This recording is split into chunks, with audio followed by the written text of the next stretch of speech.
Hey everybody, this is James Wilson with MTVStrengthCoach.com, and today I wanted to touch on a couple things. I want to go over some deadlift technique and some things that kind of reinforce proper use of the hips on the deadlift, but this is actually inspired by an email that I'd gotten earlier today where somebody who's doing my program asked about addressing a dysfunction that he's noticed in his hips.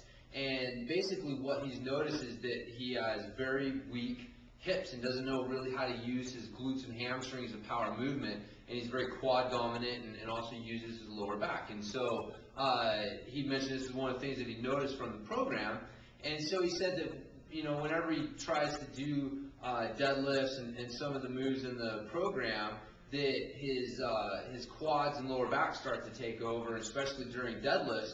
You know, it feels like his lower back is doing more of the work than his hips are, which is not what we want.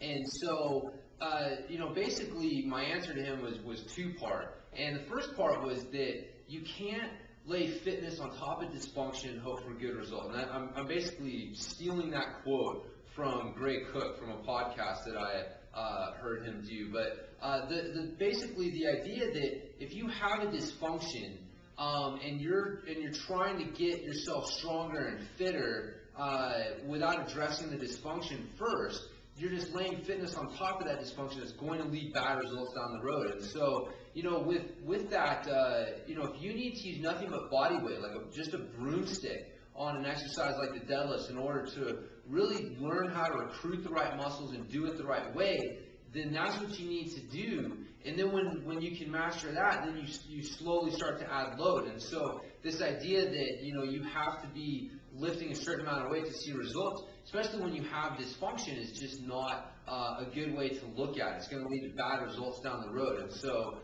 you know, address that dysfunction first. So basically, if an exercise causes pain, that's a good indicator, either like immediate or, you know, like a couple days later, like if you have like joint pain in your knee or lower back or shoulder or something like that from exercise, be it in strength training or cardio training, whatever the case may be, there's a good chance that what you're simply doing is trying to lay fitness on top of that dysfunction, and that's what's causing that pain. So you want to address that first. And so master your body weight, master the movement first, then look to progress the weight. And you know, in a nutshell, if it causes pain, the weight's too heavy or the cardio is too intense, you need to back off to a point where it doesn't cause pain until you can move forward without causing more pain. So anyways, then the second part was some basic deadlifting techniques that I wanted to go over as well, and make sure that that this is the movement that you're using and the recruitment pattern that you're using to create this movement, and you'll do much better with it. So basically, a deadlift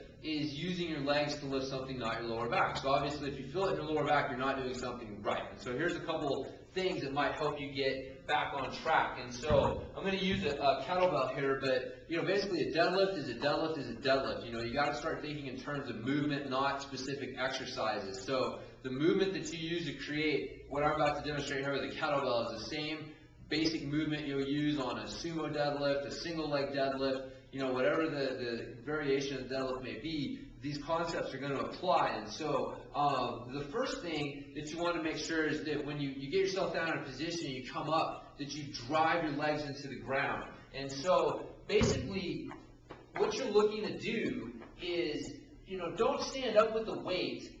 Try to move the earth away from you. Like drive the legs into the ground, and then try to work on driving the heels in. And so the point is, there's a big difference between standing up with the weight and actually driving your legs and driving your heels into the ground. If you drive your heels, if you just stand up, you know, there's a chance you're going to rock onto your toes, that you may use some lower back to come up. If you really drive those heels into the ground forcefully, you're going to make sure that you're using the hips to create the movement. That's a very big, important part. You cannot, you know, have your weight on your toes at all and hope to not be trying to dominate it with your quads. You have to be really driving those heels into the ground. Look to drive the earth away from you. And then the second thing is squeeze your glutes tight at the top. And so you always want to squeeze your glutes, you know, pretty much through the whole movement, but definitely at the top. When you get to the top, you squeeze those glutes and you bring those hips under you. And there's a big difference between squeezing the glutes and bringing the hips under you and simply coming up to here and then leaning back.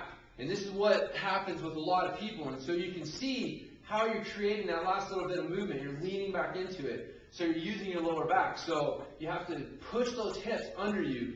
You know, come up, push those hips under you. Don't lean back into it. That's just cranking on the lower back. And so, you know, those are two of the most common things that I see people doing wrong when they feel this in their lower back. They're not really driving their heels into the ground, and they're not squeezing their glutes tight at the top. So, you know, make sure you're doing those two things. But, you know, again, make sure you know how to apply these concepts. If you get to a weight and you can't apply the concepts that I'm talking about, the weight's too heavy, move back. Learn to move correctly first, then look to get strong with that good movement. So that's the best way to see, you know, the best results and you know, stay injury free. So anyways, basic idea, don't try to lay fitness on top of dysfunction. And this is two ways to try to make sure that you're, you know, using good function, good movement with the deadlift when you're doing that. So once again, this has been James Wilson with mtvstrengthcoach.com.